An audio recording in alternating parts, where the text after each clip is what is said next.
días, buenas tardes, ya dependiendo de donde tenga cada uno su punto de inflexión, si al mediodía o en la comida. Y vamos a dar ya comienzo al último acto, a la entrevista de esta jornada, de hoy, una jornada francamente productiva, y que vamos con un poco de tiempo, de retraso. Nos han dejado un poco menos de tiempo. Lo siento mucho, porque Antonio, que ahora presentaré, creo que tiene cosas muy interesantes que decir. Y voy a empezar ya, porque para intentar ahorrar y que poder oírte a ti, Antonio. Bueno, pues nos acompaña don Antonio Pitalozano. Antonio, podemos decir que ya los dos calificativos que yo pondría es un veterano y un experto en todo lo que tiene que ver con ciencia de datos.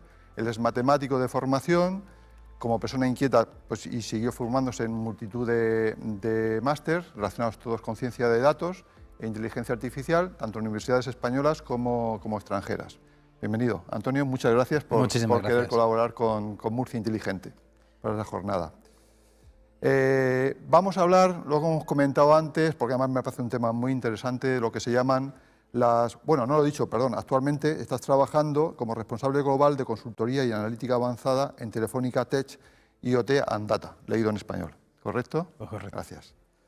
Bien, vamos a hablar de lo que se llaman las compañías Data Driven, que he dicho muy corto y ahora te dejo que lo expliques tú mejor. Son aquellas compañías que básicamente basan sus operaciones y su gestión en los datos, no solo en las intuiciones, ¿no?, y la responsabilidad de los gerentes y personas, sino también hacen mucho caso a todos los datos que puedan incorporar, ¿no?, en su información y sacar información. Pero ¿nos puedes dar una definición un poco más concreta y mejor de la que yo acabo de dar? Sí, por supuesto. Bueno, lo primero, agradecer la invitación a estar aquí, agradecer a toda la organización el evento, el pedazo de evento que se ha organizado en estas magníficas instalaciones. Bien, cuando hablamos de compañías data-driven, no es un sí o un no, eres o no eres. Una compañía data-driven es aquella que en todos sus procesos funcionales, en todos los procesos de la propia compañía, introduce no solo el dato, sino el análisis en la toma de decisiones. Es decir, hay que tener datos, pero tienen que ayudarte a tomar las decisiones.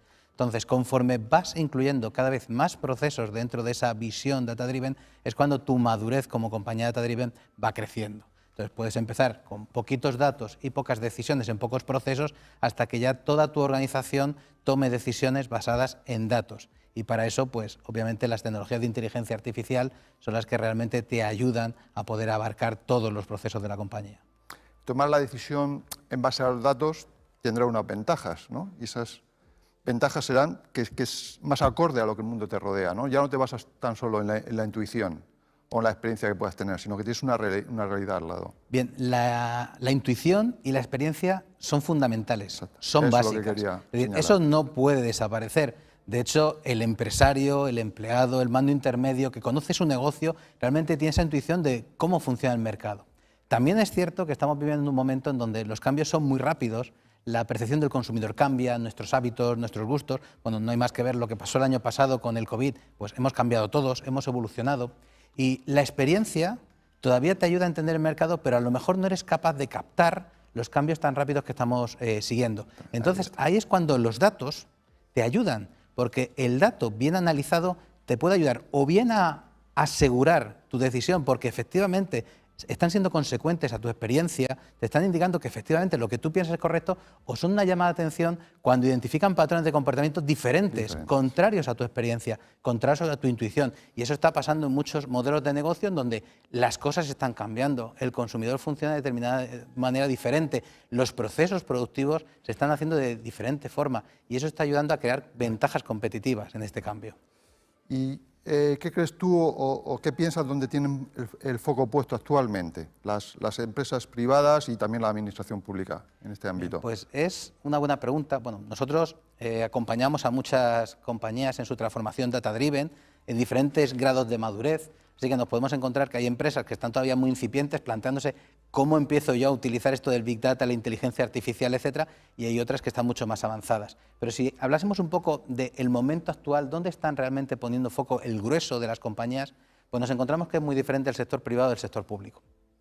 El sector privado, en general, ya ha hecho pruebas, muchas, sobre todo las grandes empresas y las medianas, ha hecho pruebas con la inteligencia artificial, ya ha visto el valor que tienen y ahora están sobre todo muy centrados en capturar datos. Capturar datos dentro de todos sus procesos procesos logísticos, de facturación, de producción, fabricación, cualquier proceso que tengan, ahora es susceptible de generar datos. ¿Y eso cómo se está haciendo? Principalmente, si son procesos tradicionales, físicos, con sensórica. Es decir, están sensorizando, bueno, lo estamos viendo en la región, estamos sensorizando hasta los campos de cultivo para ser más eficientes. Y si son procesos digitales, bueno, pues aprovechamos precisamente la digitalización para que ese proceso me permita capturar información. Es decir, la empresa privada ahora se ha dado cuenta que para extraer el máximo valor de inteligencia artificial no solo valen los datos que ya tienen que capturar más. Claro, por otro lado, la administración pública está con otras problemáticas. Claro, a lo mejor no han hecho tantas pruebas con la inteligencia artificial, sí que pues Hacienda ha hecho muchísimas, tráfico, etcétera, pero la mayoría de la administración pública pues era muy celosa de los datos, son datos muy sensibles y hay que tener otro tratamiento mucho más adecuado. Entonces la administración pública está principalmente centrada en ahora mismo compartir información, el poder enriquecer la información de sanidad con la información pública del censo para poder ofrecer a todos los ciudadanos mejores productos y servicios. Open data, ¿no? Claro.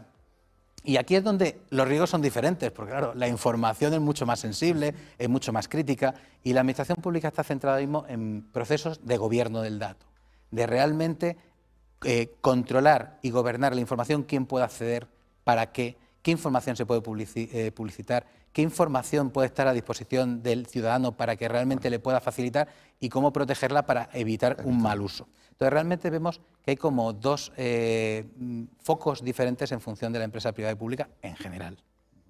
Sí, sin duda, todo tiene sus ventajas e inconvenientes. Hay que disponer de datos, pero luego también esos datos acarrean un peligro que sería materia de otra jornada casi. Totalmente. Para ver su seguridad, ¿no? Bien, pero yo te intuyo también que, en general, hemos hablado de grandes empresas, pero también las pequeñas empresas pueden aspirar a ser una Driven Data, ¿no? Entonces, por eso te digo, me gustaría, ¿qué consejo darías a alguien para comenzar a realizar esa transformación, ¿no? Hacia el Data Driven? Una empresa mediana, pequeña, una pyme. Bien, una empresa pequeña, mediana, pues siempre puede empezar con algún caso de uso sencillito, que pueda poner en valor, sobre todo para entender y comprender para qué sirve el Big Data, para qué sirve la inteligencia artificial, cómo le puede ayudar en su negocio. Pero sí que es cierto que para realmente extraer el máximo valor y poder aplicarlo a tu compañía, no te valen las recetas de otro, no te valen las soluciones de otra empresa, porque tu negocio es diferente, tu negocio es propio, tu negocio se basa en tus datos. De forma que yo siempre lo que recomiendo es que hay que hacer un plan. Hay que hacer un plan de transformación data-driven. Claro, a veces dicen, bueno, pero yo es que quiero ya la inteligencia artificial. Yo siempre les digo lo mismo. Cuando tú te vas a construir una casa, ¿por dónde empiezas? Pues llamas al arquitecto y le pides que te haga un proyecto. No llamas al albañil y contratas ya y compras los ladrillos y lo juntas todo y a ver qué sale. Necesitas un plan.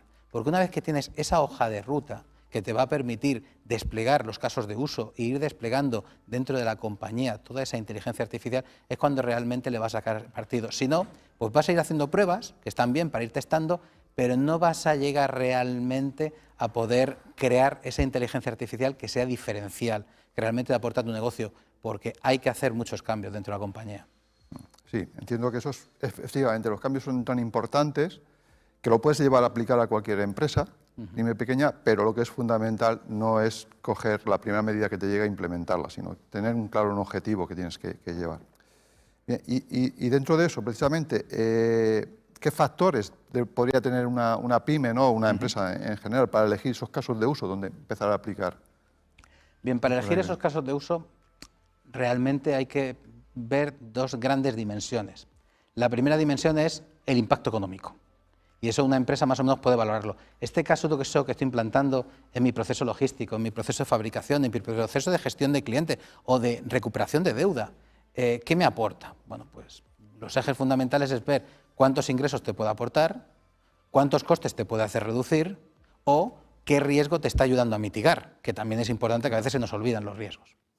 Pero después, la otra dimensión fundamental es la dificultad de implantarlo.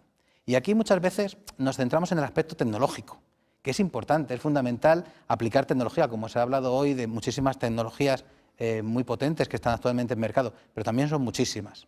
Y sobre todo la madurez de la propia empresa para asimilar esa tecnología. Pero ya no solo está la tecnología, está el talento. También hemos hablado mucho de talento. Tienes que incorporar el talento a tu compañía, pero también lo tienes que hacer madurar dentro de tu compañía para que conozca tus procesos, que se habitúe a tus formas de trabajo. No es contratar a personas y las siento y ya trabajan, Pero dices, bueno, ya tenemos tecnología y talento. ¿Qué más? Los datos. También hemos hablado hoy en varias ponencias sobre lo importante de la calidad de los datos y de la cantidad de los datos. Claro, los datos per se no están ahí flotando en tu empresa. Has tenido que tener procesos de captura, de almacenamiento, de tratamiento, de limpieza, como estaban comentando, y después hay uno que para mí es el más fundamental y es la organización y cultura. Es decir, yo voy a construir una solución de inteligencia artificial, pero ¿están mis empleados preparados realmente para utilizarla, para sacar valor de esa solución? Bueno, pues eso es algo que es fundamental testar. Entonces, para poder elegir un caso de uso, pues primero el aporte que me va a dar. Cuanto más me aporte económicamente, pues mejor en mi cuenta de resultados. Quiero esa ventaja competitiva. Pero segundo, tengo que ver que el caso realmente no impacte excesivamente, demasiado, de forma compleja en esos 4 pilares que hemos comentado. Tengo que más o menos tener madura la tecnología, tener maduro el talento, tener maduros los datos y tener madura mi cultura. Así que yo mi recomendación siempre empezaría por casos de uso que impacten poco en la compañía en esos 4 ejes. Es decir, que sea una tecnología más o menos cómoda, más o menos testada, más o menos madura, con la que me sienta confortable, que intente utilizar talento interno que ya conozca en la casa, que esté formándose y que tenga experiencia en esas tecnologías, que después utilicemos los datos que ya tengamos y que pensemos en datos que sean fácilmente capturables y que sean propios de nuestro negocio, y que además intentemos elegir esos casos de uso o esas áreas donde vayamos a impactar, donde ya haya un interés por la inteligencia artificial, que ya haya alguien que evangelice y vaya a empujar el proyecto, porque si intentamos incluirlo en algún departamento que es reacio o que no lo conoce, el desconocimiento puede ser un factor de freno muy importante.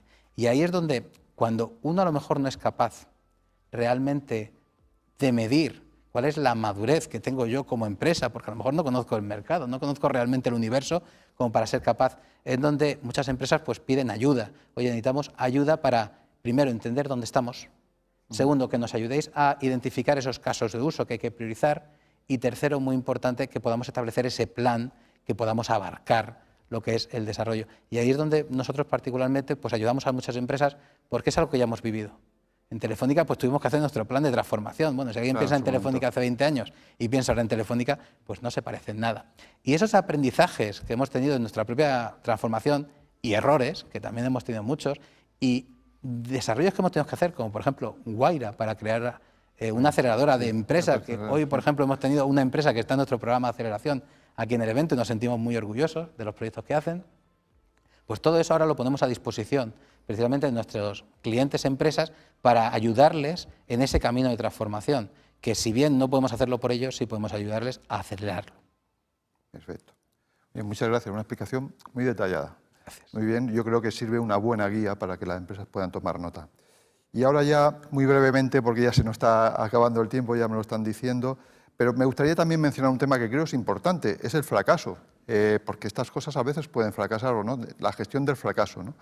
Entonces, la pregunta sería, ¿cómo intentamos minimizar el fracaso en los proyectos de ciencia de datos? Y te doy 1,5 minutos. Perdón, según me dan a mí. Bien, por desgracia, y son estudios de grandes consultoras a nivel mundial, más del 90% de los proyectos que se hacen en inteligencia artificial fracasan. Más del 90%. Y muchas veces se piensa en la tecnología porque la tecnología es inmadura, porque está evolucionando, porque hay muchísima tecnología. Bien, ya la tecnología empieza a ser madura, así que no suele ser el problema. A lo mejor elegirla. Pero si hay, bueno, pues si tienes partner con los grandes hyperscalers, Google, Amazon, Microsoft, con IBM, etcétera, pues te puede ayudar a poder elegir la tecnología. Si no los tienes, bueno, pues apóyate en alguien que los tenga y ahí podemos ayudar.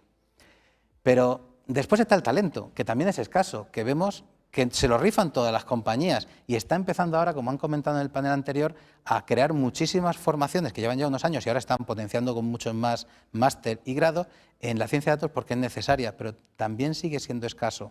Y el problema es que todavía no es maduro. Entonces, muchas veces los proyectos fallan porque estamos poniendo a gente recién licenciada, recién graduada, a hacer proyectos sin una supervisión en una empresa porque la propia empresa no tiene madurez.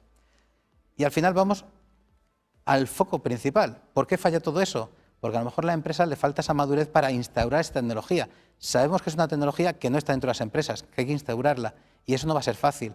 Si haces un proyecto y fracasas, si el proyecto era pequeño, no pasa nada, puedes hacer otro. Pero si el proyecto era importante, el problema que te encuentras es que ya la compañía es reacia a intentar otro proyecto similar. Entonces aquí mi recomendación siempre es o una de dos, o haces proyectos muy pequeñitos, muy acotados, donde vayas avanzando poco a poco y que gran parte del éxito no sea la propia inteligencia artificial, sino el aprendizaje, la evolución cultural, el desarrollo del talento, el conocimiento de nuevas tecnologías, que eso es fundamental, o apóyate en alguien experto que lo lleve haciendo en muchas empresas que te va a ayudar a establecer todo el plan. Porque si tú vas cogiendo las piezas tú solo, es decir, si tú quieres hacer arquitecto de tu vivienda, pues tú puedes contratar al albañil, al electricista, pero como no tengas claro todo el plan y cómo hacerlo, pues no sabemos qué vas a construir. Entonces, apóyate en alguien que te guíe con la visión global, que es importante. Sí. Pruebas pequeñas para iniciarte, como además has dicho en la pregunta anterior, para evitar así grandes fracasos y grandes frustraciones dentro de la empresa y sobre todo apoyarte en expertos de verdad, expertos que ya tengan a sus espaldas implantaciones en distintas empresas y que ya sepan por dónde tienen que canalizar para evitar esos fracasos. De acuerdo, pues ya no tenemos tiempo para más. Muchísimas gracias, Antonio. Me hubiera gustado un poco más, pero bueno, es lo que suele pasar siempre en unas jornadas, en las últimas fases, ¿no? de una jornada, que siempre te van quitando tiempo. Entonces, bueno, pues muchas gracias a Antonio. Como comentaba, nosotros ya terminamos esta entrevista y creo que ya damos paso, si no tengo mal el programa, a la clausura de la jornada. Muchas gracias.